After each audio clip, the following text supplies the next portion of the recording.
Praise the lord. ప్రభునేసుక్రీస్తు నామములో మీ అందరికీ వందనాలు. ఈ ఉదయకాల సమయంలో దేవుని యొక్క వాక్యాన్ని చదువుకుందాం. మొదటి సమూయేలు గ్రంథము 2వ అధ్యాయము 30వ వచనం.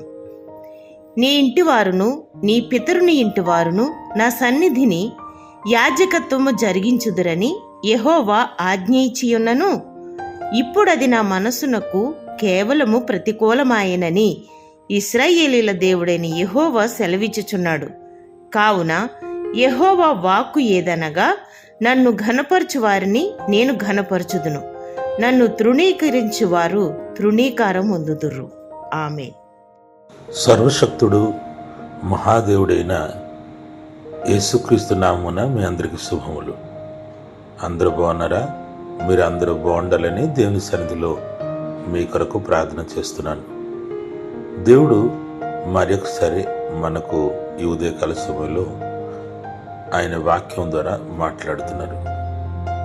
ఇక్కడ యాజకుడైన ఏలీతో దేవుడు ఇంకొక ప్రవక్తను పంపించి మాట్లాడుతున్నారు.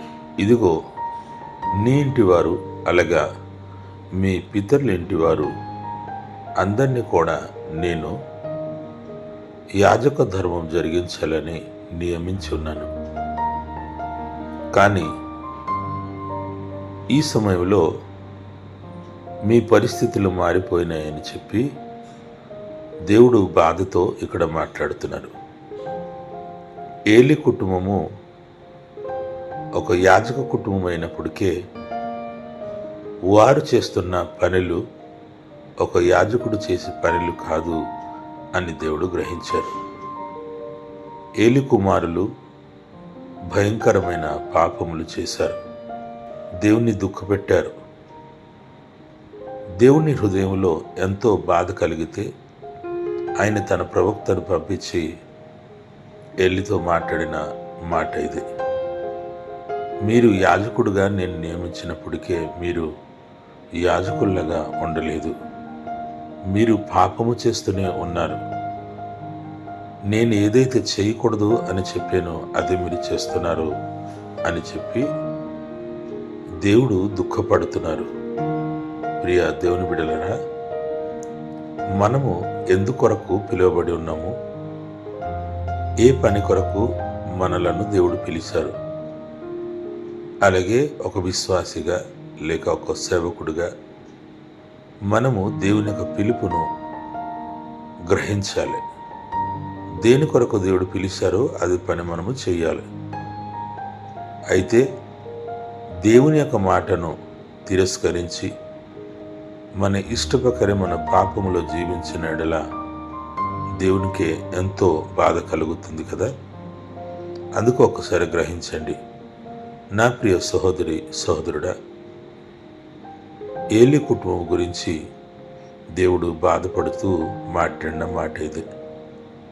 అయితే దేవుడు ఈరోజు మాట్లాడుతున్నారు,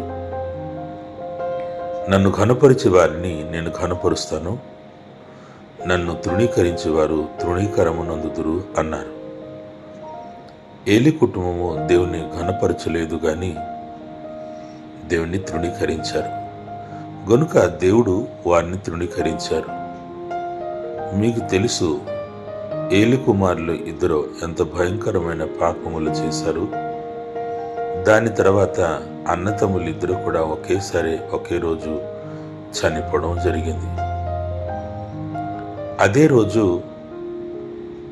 మరి ఆ వార్త అందినప్పుడు ఏలి యాజకుడైన ఏలి కూడా అదే రోజు చనిపోయినట్లుగా మనము చూస్తున్నాం. ఎంత భయంకరమైన విషయం అంటే, ఒక ఇంటిలో ముగ్గురు మరణించడం, అదే ఇంట్లో ముగ్గురు విధవరాలు అయిపోవడం ఎంతో భయంకరమైన విషయం కదా. వారు దేవుణ్ణి తిరస్కరించారు, దేవుణ్ణి ఘనపరచలేదు గనక దేవుడు వారిని విడిచిపెట్టినట్లుగా దేవుని యొక్క వాక్యంలో మనం అర్థం చేసుకుంటున్నాం. అయితే మనము ఎలాగుంటున్నామో ఒక్కసారి మనకు మనం పరీక్షించుకోవాలి. దేవుణ్ణి ఘనపరిచేవారుగా ఉన్నామా, లేక దేవుణ్ణి తృణీకరించేవారుగా ఉన్నాము? ప్రియ దేవుని బిడ్డలరా, మరి దేవుణ్ణి ప్రేమించి దేవుణ్ణి ఘనపరిచి పరిశుద్ధ జీవితము గడుపుతూ మనం ముందుకెళ్ళాలని ప్రభు పేరిట మనవి చేస్తున్నాను. మహాదేవుడా, నీకే స్తోత్రము. నీ ప్రేమ కొరకు వందనాలు ప్రభువా.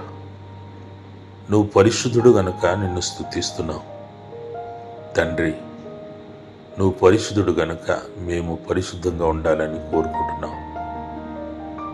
అంతేగాని మేము నిన్ను విడిచిపెట్టి ఉండడం నీకు ఇష్టం లేదు. నిన్ను ఘనపరిచే వారిని నువ్వు ఘనపరుస్తావని, నిన్ను తృణీకరించే వారిని నీవు తృణీకరిస్తావని మేము గమనిస్తున్నాం నాయనా. ప్రభువా, మీ బిడ్డలందరినీ కూడా దీవించి ఆశీర్వదించండి.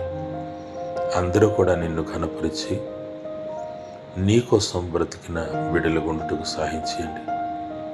నీవు ఏ పిలుపుతో అయితే పిలిచావో